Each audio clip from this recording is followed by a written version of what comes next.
જો હવે આ બાઈક એક રાજી થઈ હો, રસ્સો બસ્સો સારો થયો એટલે ની માને દે શું કરવું. રીતે રીતે સમજાવે તો સમજે નહીં ને સમજે તો આપણને બેહવાની દે. આ રીતનું પનીરનું શાક બનાવવાનું આવા રસો થવા જોઈએ, પછી આ બટકા બતાવવા જોઈએ પનીરના, પછી કેવી મસ્ત શાક બતાવી. અને નકરું પાણી નાખીને થોડું બનાવવાનું હોય શાક. ત્યાં શું નાખ્યું? પાણી વગર થઈ ગયું? હા.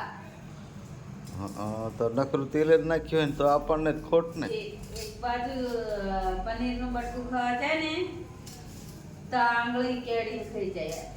બાજુ પરની આંગળીનો નથી જતો રહે કે પનીરનું બટકું જ છે એમના. આહા, એટલું બધું જોરદાર બની ગયું.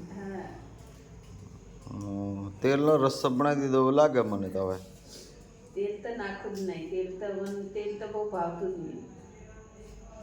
સારું, તારે હવે ખાઈએ ને પછી ખબર પડે.